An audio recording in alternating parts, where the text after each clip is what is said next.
The first story that this three-part documentary tells is the story of the Wilking family.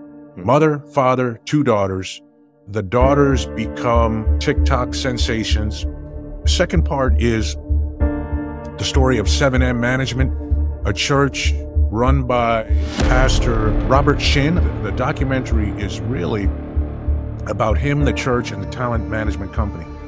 Why haven't criminal charges been filed? Even my wife, after watching it, felt strongly that some of the people or a person in this documentary needs to be charged with some pretty serious crimes. The pastor's one of his main teachings, religious teachings, is you have to die from everyone you're connected to be reborn. So he encouraged these followers of his, which at this time in the documentary were young TikTok dancers. Really frustrating. I mean, just watching the documentary, because you could see the angst, you could see the true pain in the face of these sisters.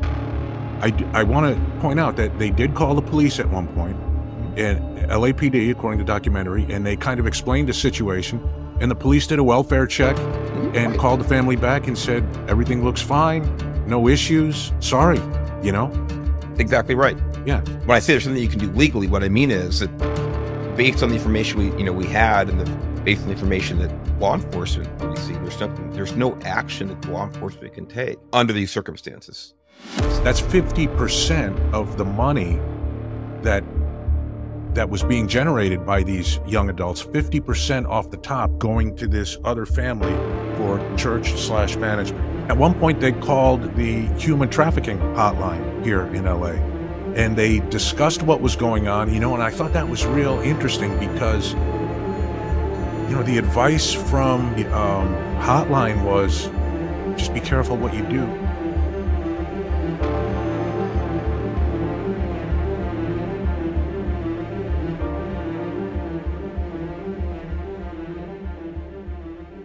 All right, welcome everyone. Today's discussion on the Truth Nation podcast, Dancing for the Devil, a documentary. The full title is Dancing with the Devil, the 7M TikTok cult. I've also heard people, I think, refer to this as Dancing with the Devil, the TikTok dance cult, but whatever the case, a three-part documentary on Netflix, a lot of buzz about it, a lot of discussion about it right now. It's right here in my hometown, Los Angeles, where all this is going on, Mark. You were lucky you got out of here. Well, of course, you still lived here when a lot of this went down. As far as, listen, the first thing, the caveat to people, when Mark and I talk about a documentary, a lot of what we discuss is the facts as told by the documentarian, right? We're talking about, and that can be slanted. I'm not saying it is in this case. I'm just saying we're looking at this product that someone created to tell a story, and we're discussing the story as told by them. The people in this, or the one kind of central figure in this, we'll get to his name in a bit and what's going on with him later, but he's not been charged with any crimes, and that'll be part of our discussion at the end. Mark, I don't know, this documentary, not one of my favorites that I've watched, and I am, as you know, a big fan of documentaries. In fact, after watching the first part of it, I almost wanted to just say, forget this one. But it got a little more interesting, and we'll talk about it. And here's how I would break this one down. I would say three kind of storylines that I think we cover. Really, he could argue only two, and then I'm going to add something in I'd like to discuss with you at the end. The first story that this three-part documentary tells is the story of the Wilking family. Mother, father, two daughters. The daughters become TikTok sensations, mostly, content creators, I guess is the term today. And their content is mostly focused around dancing. Right? They're videotaping dancing and posting it on the internet or posting it on the social media apps. That's a big, big part of the story. The second part is the story of 7M Management. Not really a central part of the story, but a key part. It's a talent management company that represented, or that was founded to represent a lot of TikTok dancers, right? These dancers who maybe were creating quite a following on TikTok, 1, 2, 3, 5 million subscribers, followers, and people were messaging them directly to arrange sponsorship or appearance deals or something. And it just became a little bit, I guess, overwhelming for them, or they didn't know who to trust, whatever. And boom, this talent agency pops up to represent specifically TikTok dancers and help them handle their affairs. And the third part of the story is the Shekinah Church, a church run by Pastor Robert Shin, I think was his name, Mark, right? And he is the central figure of this documentary. The documentary is really about him, the church, and the talent management company. And, the thing I'd like, if people stay tuned to this and get to the end, because, hey, there's talk of, and it's going to take us a bit to get through the story, but there's definitely, you'll see frustration probably with law enforcement in this case about filing criminal charges based on some of the allegations that are made in this documentary. Why haven't criminal charges been filed? Even my wife, after watching it, felt strongly that some of the people or a person in this documentary needs to be charged with some pretty serious crimes. And Mark, you and I are going to try to take that on and kind of break that down and talk about why that may or may not happen and how it may not be as cut and dry as people would like to make it. Hey, I get it. When we see somebody wronged in society, probably, Mark, especially you and I, we want to jump in and say, that's wrong. That person's a criminal. That person needs to be accountable for his actions. You're saying the rule of law, but it's not always that simple. And we're going to get into that toward the end of today's discussion. The story of Miranda Wilking and her sister, right? So they're TikTok dancers, Mark. Hey, not my generation, not your generation, but incredibly popular, probably with kids out there, even kids really younger than probably your son are the ones who are starting to get into this culture. So these two daughters, not twins, but what, a year apart, Mark, you would say? I think they're a year or two. I think they're 2 years apart, if I remember correctly. Yeah, that's what I would agree with that. There are big sensations on TikTok. They get an offer of collaboration with another popular content creator on TikTok named James Derrick. His stage name, let's call it, is B-Dash. And I guess this happens a lot where dancers will meet up with each other or get together with each other and create joint content and try to kind of share audience, build each other's audiences. So they do this, and Derek had been working with a videographer named Isaiah Shin. And it was Isaiah's job. He was the Anthony and Vince. That's our team, our management team there, Mark, right? Yep. Putting these videos together, creating the content from the videos, and putting the stuff out there and getting the views and subscribers and kind of creating the brand. Well, Isaiah's dad was this pastor, Robert Shin. And that's kind of where the connection is made between, earlier I spoke about the 7M management company and this Shekinah church. The conduit there is Isaiah knew all the dancers from his work as a videographer, and he was the pastor's son. So that's kind of how the church got interjected into this whole scenario. The mom, Robert's wife, Isaiah's mom, was kind of the talent manager. So we have a talent manager, a videographer, and a pastor. What could go wrong, right? And I think later on we can call her property manager as well. Right. Yeah. And probably some other things. Mm-hmm. So, I guess what I saw first, Mark, and man, it reminded me, and whenever we do these shows, Mark, I always see these kind of recurring themes, right? As Miranda Wilking got more involved with B-Dash and with 7M management and with this church, because church became a part of it, they would go to do these dance collaborations, then they'd end up at a dinner where they talked about the church, Robert, and they'd invite the dancers to come to a sermon.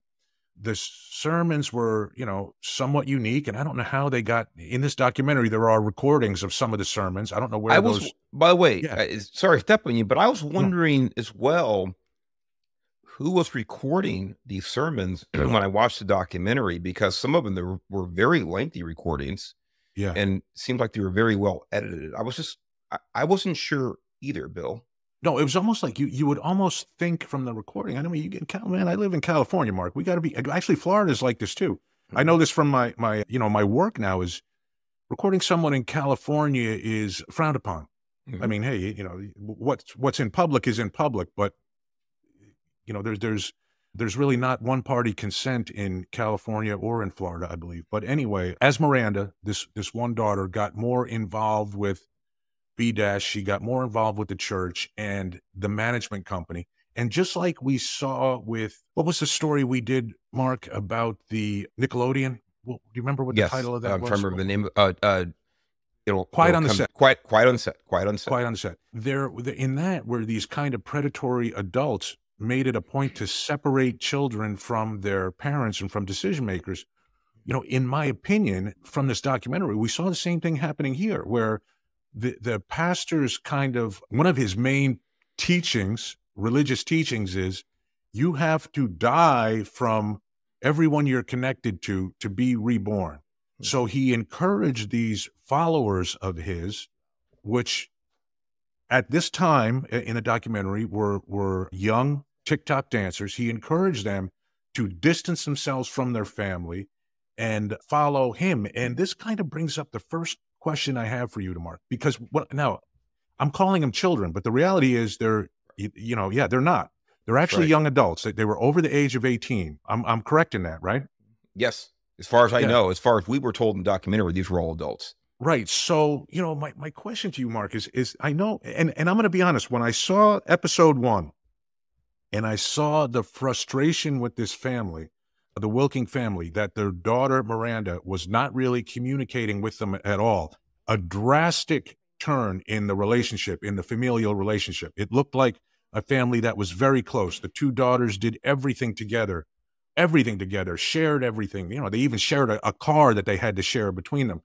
And then all of a sudden, one finds her way into a relationship with this young man, B dash, to his church, and starts distancing herself from the family, not communicating with the family really at all.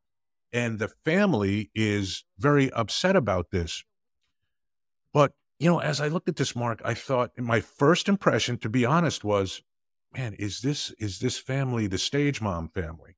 Like, I looked at the videos of those two girls growing up, and I thought, is this something where the parents were pushing them towards dance because it was what they wanted for the kids? Or, you know where I'm coming from at that? Yeah. Like, what was it really the parents' desire to have them be dancers? And was their life geared around this dancing, and they didn't even want to do it, or Miranda didn't want to do it, and now she was kind of just done with them and getting out on her own? Mark, when you have an adult child who basically says to the family, I don't really want to be in contact with you anymore, or at least right now, and moves on to a different phase of their life. I mean, the family was calling the police, but what can you do about that? Yeah, it's terribly frustrating. I mean, just watching the documentary, because you could see the angst, you could see the true pain in the face of these sisters, collective plural parents. One thing to backtrack a little bit on, Bill, is let the audience know that these sisters, they went to California from Detroit together initially. So it wasn't just Miranda just up and leaving, by herself. That level of separation hadn't happened yet. They went jointly. The parents were, of course, they didn't want to see their kids leave, but they were supportive. They were going together. They felt that they would be, good for each other. And later on, there was a separation between the sisters, Miranda and Melanie, when, this gentleman came into Miranda's life. He talked about, and then she eventually married. Right. We learned from the documentary. But going back to, what influence the parents, may have had, if they did show the videos of these girls when they were very young. I mean, what were they? 4 or 5 or something? Yeah, 2 or 3? Okay. Yeah, maybe. I can't remember now.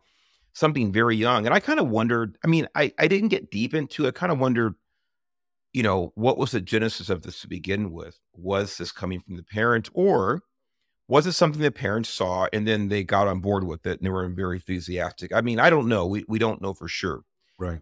One thing, but it could be. But of course, I want to be fair in the sense that type of enthusiasm, encouragement, pushing from parents on their children down a certain road, whether it's academic or it's athletic, things like this. Like, we got our kids, our kid in every sport you can imagine pretty much. And I'm very Right. athletic minded, things like that. So I kind of want to realize it, man. I don't want to be this overbearing pressure that, we have to excel in sports. So I try to be careful about that, but it happens. But here's the thing. It happens all the time where parents are encouraging, maybe more than they should, kids to go a certain direction with a certain, in a certain capacity. And almost always, it just doesn't turn out like this. So you wonder, in other words, is there another element here? One of the things I focused on, it was kind of subtle, but I thought it was very important that Melanie, the younger sister, was talking about, well, technically we were raised Catholic, but we really never went to church, or, every once in a while. And I really don't know much about Catholicism, but we're technically Catholic, things like this. I think that was a fairly common thread with a lot of these young adults that ended up in Shekinah, the church, is that there was an exception. There was, I can't remember what one of the gentleman's name. He actually had some type of a background of religious upbringing, things like this. But most of them, it seems like religion was a void in their life. Mm-hmm. And when I saw them, gravitating the stories, I went back and I thought about when Melanie talked about there not being much religion. And it seems like that this may have been very attractive, and they talked about this, where they all felt included. They all felt they were part of something bigger than themselves, and they actually got in direction, things like this. And this is often, we see this and by the way, I truly believe that this was a cult, or is, but we see this. You go back to Jim Jones, the 1970s, and you pick out any number of cults where they encourage the members to separate themselves from the outside world, things like this, in a time where a lot of these members have never felt included before. It's very, very intoxicating. It's very empowering in a certain way. And so I think we see it happening to a lot of these people in this documentary. And Mark, but I mean, this is an impossible question to answer. I get it, but as a parent, you're trying to, I don't want to say control, but you're trying to make your child have a relationship with you. I mean, is that ever going to work, or how, what do you do in that situation? I don't think so. I mean, in other words, at that point, and you made the point that these are young adults, and I forget exactly how, I mean, they're 19, 20, something like that, when they went to California. And again, when I saw this, of course, when I'm thinking about, oh my God, I hope this never happens to me. I hope my kid stays on the right track. I hope he doesn't separate us. I'll lose my mind if I ever lost my relationship with my kid. Right. So I feel for these parents. However, the question is, what do you do? I mean, first of all, legally, there's really nothing you can do. There's nothing you can do if an adult decides, I don't want to talk to you anymore. Sorry. Right. That's it. Hey, Mark, let me jump in right there for just 1 second. Hold your thought. I want to point out that they did call the police at one point, and LAPD, according to the documentary, and they kind of explained the situation, and the police did a welfare check and called the family back and said, everything looks fine, no issues, sorry, Exactly right. Yeah. When I say there's something you can do legally, what I mean is that based on the information we had, and based on the information that law enforcement received, there's no action that the law enforcement can take under these circumstances. So they do a welfare check. They make sure there's no abuse. There's no one being held against their will, kidnapping, drugs, things like this, for mind control. But from the emotional point of view, from the relationship point of view, what do you do? And I'll let you talk about this, because they did get involved with a group or other people that were experiencing the same things. And I think that's one of the strategies that people can use, and people have been rescued. They have been removed from organizations or cults or things like this over the years. I'll let you talk about that, Bill. But in other words, there's not a whole lot, as long as a consenting adult is engaged in behavior with other consenting adults. There's not a lot you can do, I don't think, as a parent to reverse that. No, and that was my point. I mean, I understand it's heartbreaking and frustrating, but calling the police is not going to, It's not really going to lead to any favorable outcome at that point. And just to talk about the link between the management company and the church, right? It's the same family kind of running both. Here's how the financial structure was set up according to people who were inside and got out. 20% management fee. So the money that they would make from promotions, from, you know, the actual content they were creating, 20% management fee, which I'm told is pretty consistent and common, right? 10% tithing to the church, 10% offering to the church, and 10% quote, man of God. And that would be money that went directly to Robert Shin, the pastor. Now, that's 50% of the money that was being generated by these young adults, 50% off the top going to this other family for church/management. And that's not even including taxes, Mark. Correct. Taxes, everything. So financially, and in California, that's a killer. Yeah. Sorry, Yeah. Well, it is editorializing. So I guess, I don't know, maybe, we're probably around 2020, 2021 now. I know a next significant piece or next significant event that happened, which kind of pushed the Wilkins family to the next level, was their grandfather or the child's, Miranda and Melanie's grandfather passed away. And Miranda did not go to the funeral, said she wasn't going to go to the funeral, right? And the family had a real hard time dealing with that. And later that same year, Miranda got married and really didn't talk with the family about that. They found out about her engagement from a social media post. And, again, all these things, these are adult decisions made by an adult.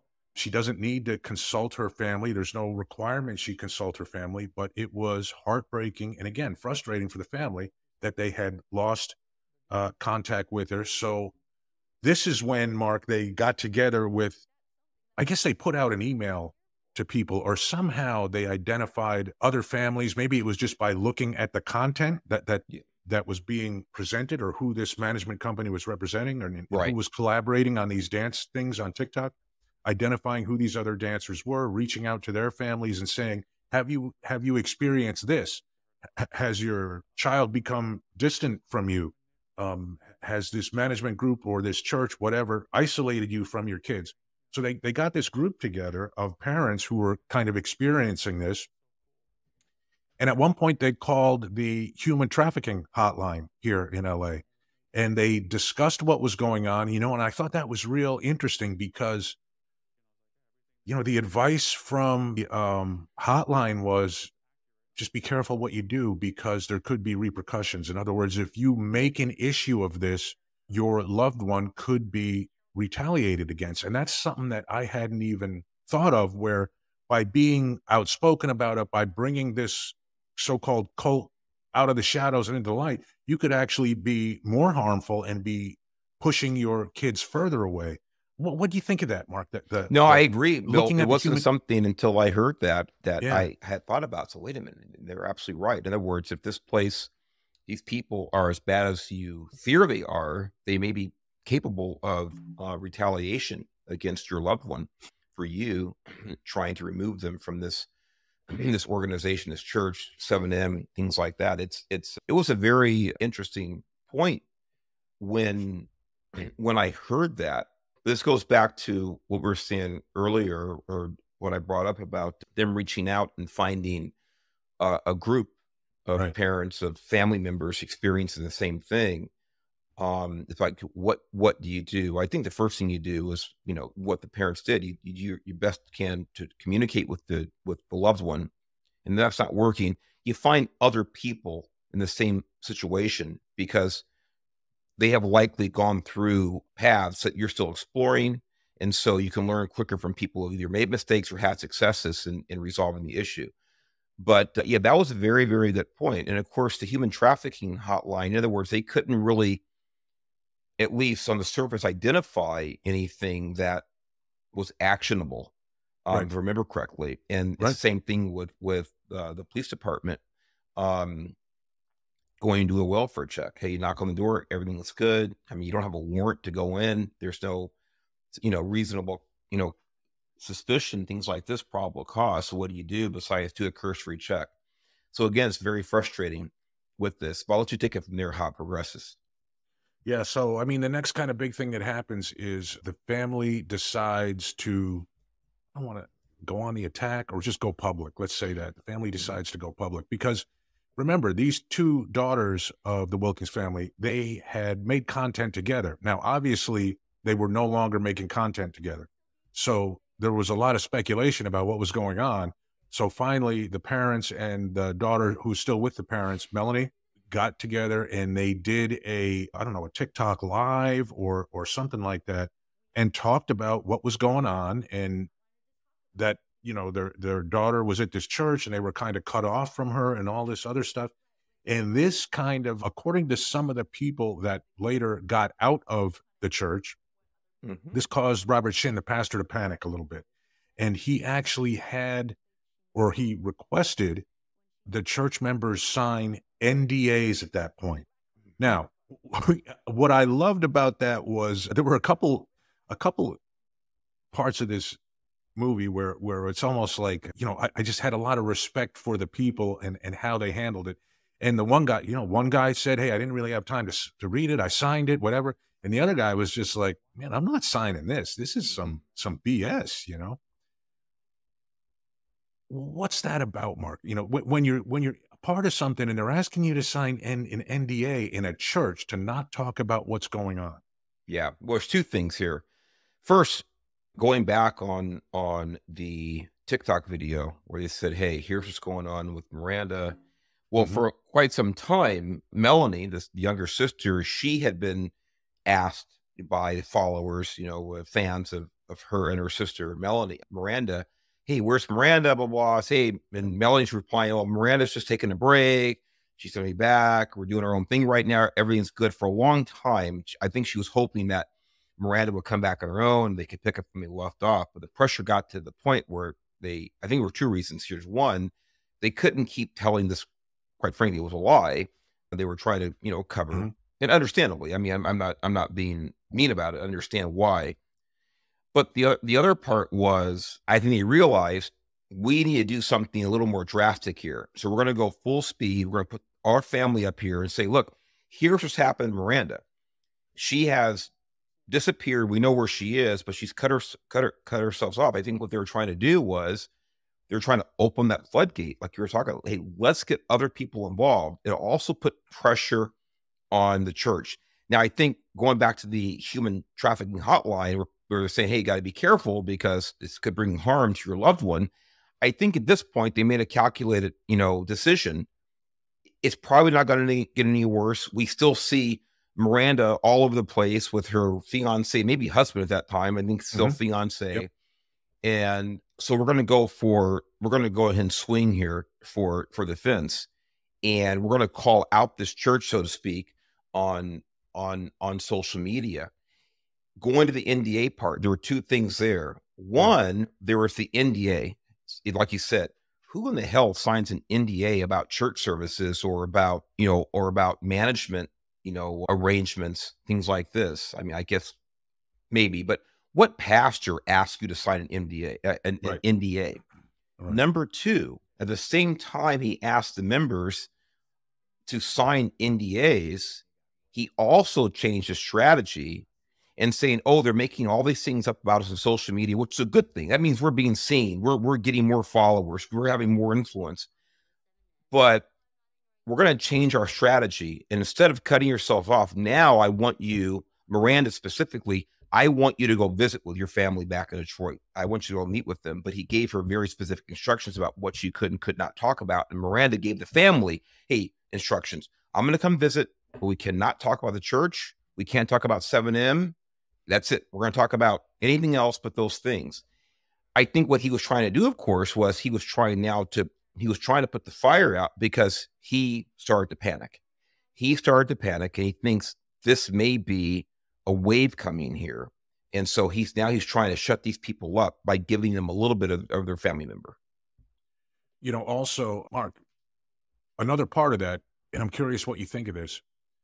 Unless I misheard it, he said the pastor said in his sermon that was somebody recorded, apparently, unless it was a recreation, but it sounded like an actual recording. He said, use race. Do you remember Yes. that? He Forgot said, about that. yeah, he said, use race. And when they say this, we use, I don't know, I don't remember exactly what it was, but it was something like use the allegation of racism as a way to fight this. And sure enough, now the parents claimed that they really liked Miranda's boyfriend, Derek B dash. He had stayed with them during the pandemic for an extended period of time, etc. They made a social media post. When I say they, I don't recall if it was Derek or Miranda. And Derek is his last name, by the way. Yeah. But they said something to the effect like, hey, this is parents. There's more to the story here. This is parents who don't like their white daughter with going with a poor black kid from Compton. And, you know, using kind of weaponizing race to change public opinion, right? Right. And I've forgotten about that. And such, you know, an important point. It shows, to me, it shows the desperation. And really, you know, Bill, from a point of view of just plain fairness, to play the race card in this under these circumstances, it's just evil. It's just it's pure evil. Here you have the interracial marriage, and here you know for a fact that parents had invited this man into their home with their daughter, that he knew for a fact there was nothing to the claim that, you know, it was based on racism. So it's just one more indication, just not that we need more if you watch the documentary, that this is just a bad person, you know, all the way around. Yeah. And that's kind of, you know, that was more or less where the first episode ended, I think, Mark. And the second episode, and you know, it's one of those documentaries where after the first episode, I'm like, yeah, okay, you know, I didn't love the thing, weird story, and definitely felt like these dancers. I felt after seeing part one, it was my opinion that they were definitely being taken advantage of financially, and you know, you never like to see that with young artists who are kind of convinced to go with this company, and now all of a sudden 50% of their earnings are gone before taxes. But part two brought some different facts to light, or let's say the documentarian highlighted some different facts in part two. And a lot of that was about two other sisters, Melanie Lee and Priscilla Lee. And they were two young Korean immigrants who, and you know, I know from, you know, my wife's family that when Koreans come to the United States, when they've come to the United States, it's probably true for any group of immigrants, a big part of their socialization becomes the church, right? So the church is very important, and it becomes kind of central to a lot of different parts of their lives. And this is where, now keep in mind, this predates the whole 7M thing, you know? This is the Shekinah church before the TikTok dance thing, and this is kind of the documentary. The documentary started with the TikTok dance stuff in part one, and part two goes back before that to the Shekinah church and this pastor. And this is where, you know, the allegations of sexual abuse come up with, you know, especially on the part of Priscilla. So I know at one point, Mark, and I hope I'm not jumping ahead too much. If I am, and there's something you saw in there, come in. But the sister Melanie, right? Now, when I say they're living in housing provided by the church, both of them, and the church is dictating who the roommate's going to be, who they're going to share a room with, etc. At some point, they're separated, and the two sisters are not living together. And they had, without getting into too much detail, they had a tough upbringing. Their dad wasn't present. Their mother was, I think, an alcoholic, right? She was an alcoholic, right? So and they were total latchkey kids. I mean, they were alone all the time. And it was kind of one daughter raising the other daughter, and they weren't that far apart in age. So the church was, you know, salvation to them. It was kind of a place where they could be part of a family and have a family. And they even said, like, this is something that was missing from our lives, like you were speaking about earlier. So at one point with Melissa, was it Melanie or Melissa? It's Melanie Melanie, Lee, and with Priscilla. Melanie Lee. At some point, Mark, she feels that there's going to be like a forced sexual relationship with the pastor, Robert Shin. And then they come to her, or Robert Shin comes to her and says, actually, it's going to be with another member of the congregation. And she says, how long do I have to think about this? And she says, how long do you need? And she says, 10 days. I need 10 days to think about this. And he says, you have 3 days. So she decides, I'm getting out of here. I'm getting out of the church. And they had a plan. She had a plan set up with her sister, and they were going to have someone come pick them up and just load the car and get out of there. A friend came.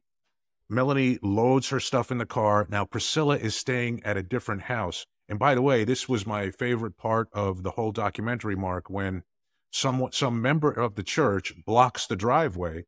When this gentleman is there, to pick up Melanie. They have the car loaded, ready to go. And he has a baseball bat. And he says, the wording of that was really, he's kind of a little bit of a hero on the thing because he got this woman out of there.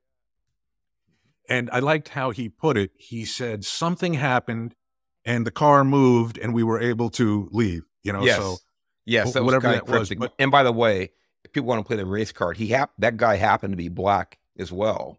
Right, who right. Came, and he who for was sure. the hero. And he really was one of the heroes of this whole documentary. No, he was. And he was just so matter of fact about it. Like he said, I went there, I just had a van and a baseball bat, and I didn't know what I was going to do with the baseball bat, but I knew that Melanie was coming with me.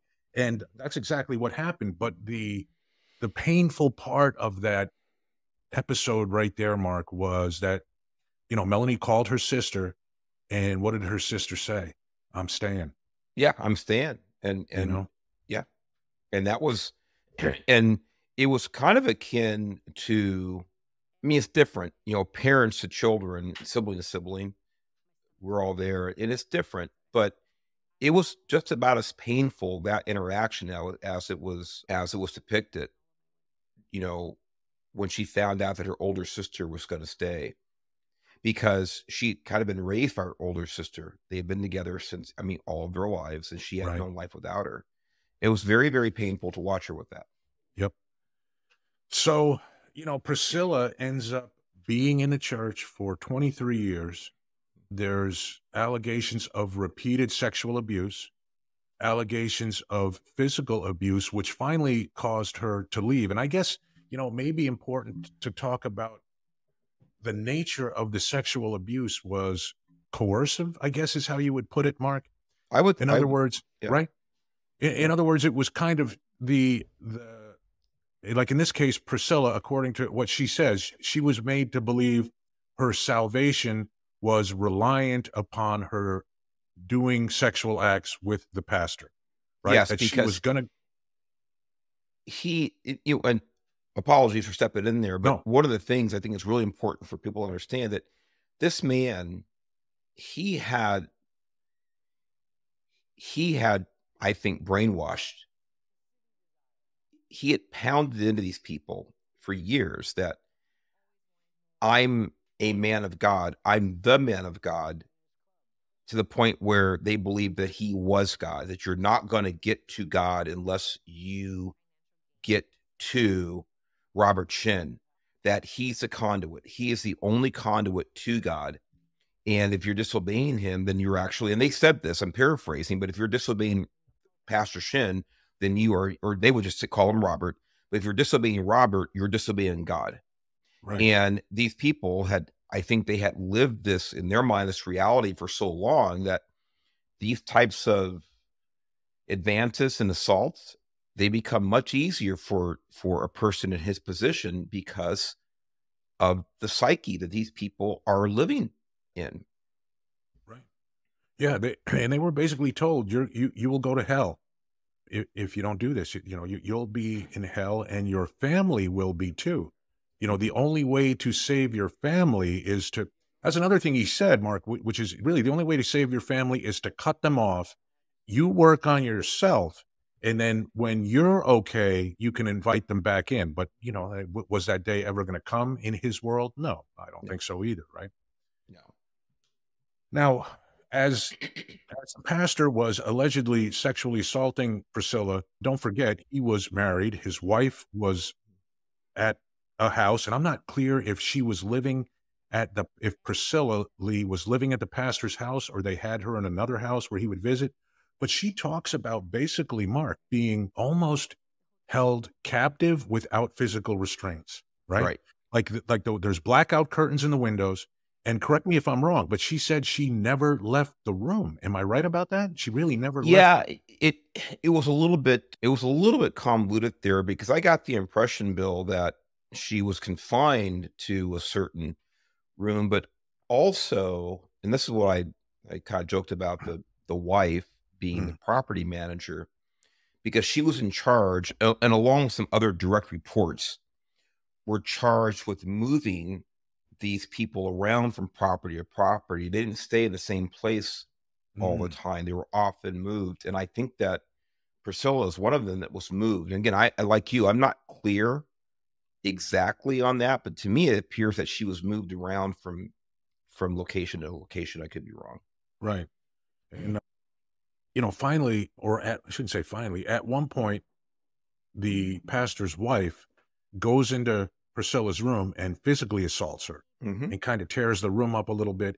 And I think it was at that point that it was an interesting decision that was made by Priscilla, which is like, okay, I'm not going to do this anymore. So I'm going to go to hell, believing what the pastor had been preaching. But in her mind, she said, hell is actually probably better than what I'm going through right now. So that was when she made the decision to finally get out of the church. And kind of the next thing, Mark, is it the civil lawsuit that the group files? Yeah, that's another one. It's going back to like you were talking about when Melanie was leaving and the gentleman with the baseball bat came over to get her out, and they were blocked in for a few minutes by another member of the church. But now they actually videotaped, apparently. I'm not sure when Netflix started this documentary, how much of they were involved in, because it looks like they actually taped these members of the church seeking out, following Robert Shin and his staff from location to location. And finally, they corner him at a Korean restaurant where they're having dinner. And they physically served them with this lawsuit. I thought it was very interesting because at that point I'm thinking, well, the producers of the documentary had to been involved in this for quite some time in order to get this raw footage of the actual service of these subpoenas and lawsuits. That was my take on it, Bill.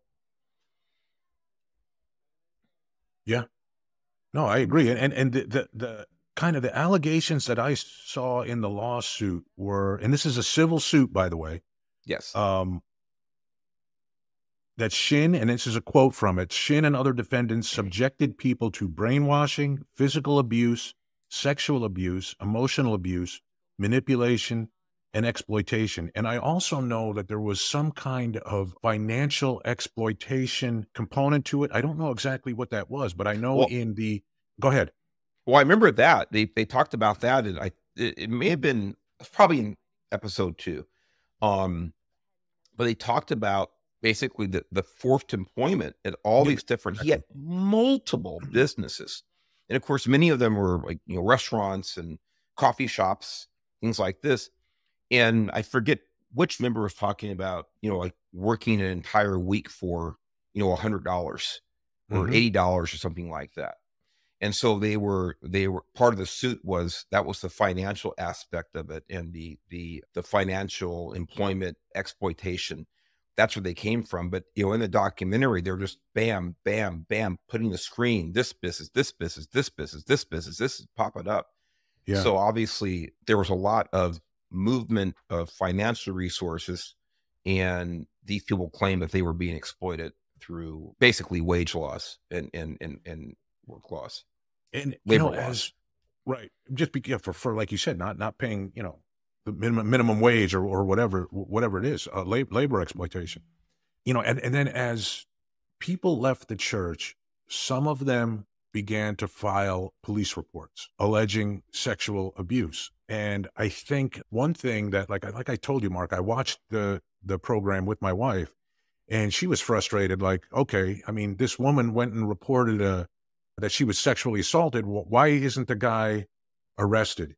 And the police seemed to be telling the victims who made reports, hey, can you get some other victims to come forward? Are there other people involved? And there's a reason for that, right? And it goes to the nature of the crime, which I think is important to talk about. You know, and because as I explained it to my wife, and as I said to my wife, no, here's the reasons why this is a tough case and this is going to be challenging to see in court. And she said, well, what about Bill Cosby? You know, Bill Cosby was convicted. What about Harvey Weinstein? Harvey Weinstein was convicted. And by the way, Bill Cosby out now, won an appeal, and he's out. Right. Harvey Weinstein just, I think in April sometime, won an appeal. And I'm assuming that case will be retried, or at least parts of it, will be retried. Mm-hmm. So, and, you know, and by the way, the accusation against Bill Cosby was over 60 assaults.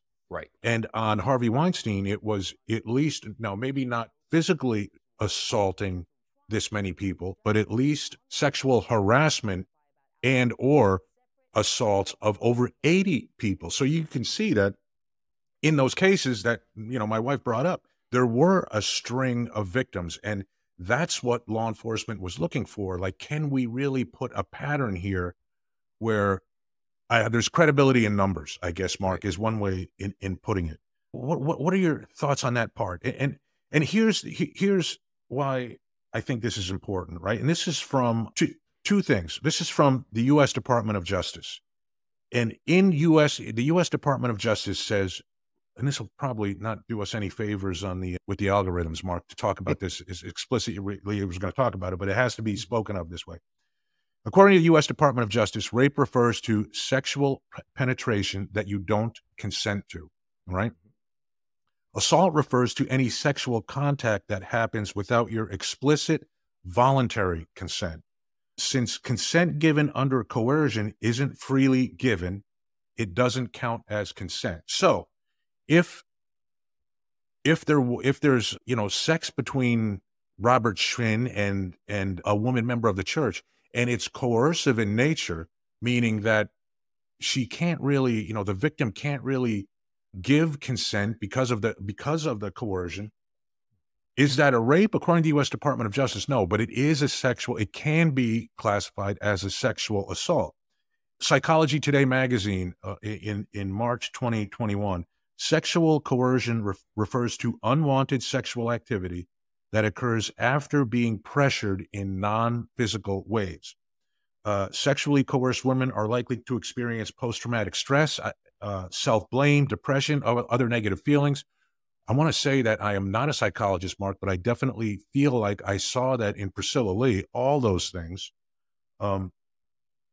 Such coercion is often seen in the context of abusive relationships. In this story, as told in the documentary, that would apply. And agreeing to sexual activity after coercion is abusive behavior, but is not likely considered a crime. Now, again, this is according to Psychology Today magazine, March 2021. There's challenges with this. This is a really strange area of the law. What are your thoughts about, you know, the likelihood that there's ever criminal prosecution here, or what it would take to see a criminal case filed in this matter? Yeah, it's a very good question. And the end of the story, you know, from my point of view is there's a tremendous amount of gray area and uncertainty here. I'll go back to the Bill Cosby comparison. Mm-hmm. And it's a good one in the sense that, number one, it was so long ago, and, you know, what physical evidence, what video or audio or things like this evidence, I mean, very little that I know. But here's one thing, and you use this word, Bill, it was the word pattern. And with Bill Cosby, it was much easier. Like you said, he's out on appeal, things like this, things can be reversed. Who knows what's going to happen? But initially he was convicted because he, through a number of alleged victims over the years, independently had identified a very specific, consistent pattern of behavior by Bill Cosby, namely the use of drugs. And it was the same MO where he would invite women to his house, his room, or things like this. And there was always I'm using the word date rape in quotes, date rape, drug, things like this. And these were from independent women who didn't know each other in over decades. And when you hear something like that and you get into the specifics and you talk about these very, very fine details over and over and over from various sources, this starts to increase the credibility of the overall story and the likelihood that the defendant actually engaged in this kind of behavior. Like you said, you and I are not lawyers, but we've dealt with evidence a lot in our careers. And so we absorb some of this stuff through osmosis. And so we know that, a grand jury, a DA, things like this are looking for these types of patterns of behavior if you don't have, or in addition to, physical evidence. The situation here, now again, we don't know. We don't know if there are other people who have come forward. We don't know if there is any physical evidence at this point. We don't know if there's a really specified pattern of behavior that has come out or might come out. We just don't know. And so that's why I'm saying there's a lot of gray area here, because the information that we have in our hands right now, it's really not enough for anybody, I don't think, to make a thoughtful decision. Do I believe that something nefarious happened to this woman, Priscilla, and other women, but specifically her? Yeah, I would think that it did. Do I know for a fact? No, I don't. But I certainly don't have any reason to discount her story at this point. When you look at the behavior from this man in so many other capacities, when you look at the things that apparently he allegedly engaged in, from so many different people, walks of life, whether it's financial, whether it is separating people from their families. In other words, his credibility is, I would just say, at the very least, in question at this point. Yeah, and I know there were other women that filed reports, but just to go on a little bit more from this Psychology Today article, is sexual coercion a crime? There's a fine line between coerced sex and sexual assault. Correct. Any sexual activity that occurs without consent or using physical force is sexual assault and is a crime. However, if you agree to sexual activity after being badgered, guilted, or manipulated by someone, this is abusive behavior, but it would likely not be considered a crime. That's the challenge with these cases, and that's why I feel like the police are asking for more victims. And also, let's be honest, Mark, when somebody walks into a police station with a camera crew in tow, and they say, I want to file a police report about a sexual assault, the detectives are going to say, okay, what's this all about here? What's this camera crew about? And there's going to be I don't want to say there's going to be skepticism. That's probably not fair, but there's going to be additional questions like, okay, why now? Why do you have a camera crew here when you're reporting this? How long has this been going on? And a lot of those questions, unfortunately, bog down, I guess is the best way to put it, the judicial process. And I don't know, as far as sexual assault goes, I don't know if there'll be, charges filed in this case. I just don't know. It's too hard. Like you said, we don't know a lot of the details of what's even in the police reports, if there's, other allegations of physical assault, etc. But just because of the timeliness of everything, it's unlikely that, like you said, is there physical evidence? Were there rape kits done? The things that would traditionally be done, medical exams that would traditionally be done in a sexual assault case, not there. And, and also this added part of religion. I know the government it really is hesitant to get involved in saying what religions are legitimate and what claims by religious, quote, pastors are legitimate and what are not. You know what I mean? Like Yes. The pastor says the key to salvation is through sexual acts with him. Can the government say that's ridiculous? Is it the government's place to say that's ridiculous? Or is it maybe, strictly a civil matter? I don't know the answer to that. Yeah, that's a good one, and we could probably devote with some experts besides ourselves, or I should say, yeah, besides us, we could probably spend a few episodes on that. It's a great one. We talk about religious freedom, religious exemption in a number of ways. It's a great question, but again, when you are having and use the word coercion, it's Hmm. exactly what does that mean, and to what extent is it just influence before it becomes criminal? Yeah. And I listen, so we're not lawyers, and I just don't have the answer for it. I Yeah. don't know. Now, it's like the old what was the old saying? I can't remember who said it. Matter of fact, I want to use a quote because I can't quote the person. But the point is, I think that most people of general life experience would know a crime when they see it. We can say that, hey, that's definitely sexual assault. That's definitely rape. But there's a lot of gray area in here where most of us say, "Listen, I just don't know if this has gone too far, if someone was just talked in to Hmm. engaging in a certain behavior, or if they engaged in the behavior because they thought by saying no that harm would come to them." And I think that's definitely illegal, aside from being immoral and unethical, certainly illegal. Right. And that's a question where I'm glad I'm not a lawyer, because you got to scratch your head with some of those things. It's a very, very difficult area to figure out, discern, I think, legally. Yeah. And I guess to people now, you've listened to this much of the story, and you're to the point where you're saying, okay, what happened? Nothing. Nothing. I mean, that's where the story ends, right, Mark? It So, is. And by the way, in that story, it really kind of does end, Bill. And again, folks, hey, we encourage you to watch it for yourselves and make your own assessments. But I got to the third episode, and there really wasn't much of substance that was added to the story no. after the second episode. That's kind of where the meat of the story ends. Yeah. And the third episode is kind of anecdotal, just talking to different people about their experiences there. But there was really nothing new to the story. I was waiting for kind of a punchline, but there wasn't. But like you said, here we are. And by the way, this is important though. Mm. In when Robert Shin was served, it was in the documentary. It was actually shown. He filed a countersuit immediately for defamation of character. Right. And so now he's gone on the offensive. And so I Right. guess both of these, the suit and countersuit are out there, and it says that it's the civil case is scheduled to go to trial in 2025 Right. sometime. Yeah. So, So as you know, and I know from experience with civil cases, there's depositions. That's going to be interesting to see what happens. But I think, I think you really drilled down on it there, where it almost felt like they were building up, they were documenting this story. And then at some point they just realized, like, hey, we got to put this thing out.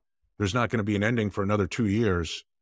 Let's just cut it, edit it, and put it out. And there's really no ending to the story. And that's one thing, like my wife said, hey, to tell a story, you need a villain, a victim, and an ending. mhm. And there's a Yes, villain and there's victims, but there's no ending. And there really isn't. There's no ending to this story yet. The Miranda Wilking, now married, Miranda Derrick, Mhm.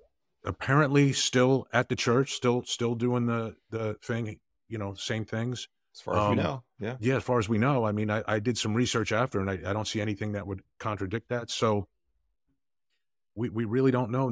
No criminal case is filed yet. Will there be one again? I don't know. My opinion is probably not favorable on that. I don't know. Now, is it financial crimes? I don't know, but probably if there's going to be a criminal case, I would suspect that it would probably be they'd find some type of criminal financially related criminal act or something in there, in the way these businesses were structured, or how money was flowing, or how taxes were being paid, or 1099 versus employee, et cetera, et cetera. But it's going to be interesting to see how that all pans out, Mark. Not my favorite documentary, but definitely one that episode 2 got my attention when you hear of the allegations of abuse, and how someone's financially benefiting from those, alleged abusive relationships. Yep. I agree. Yeah. I couldn't agree more with you on that. So that's it, folks. Dancing for the Devil, 7M, the 7M cult, or the TikTok dance cult, as I've heard it called. Check it out, and let's wait to see how this story ends. Thanks.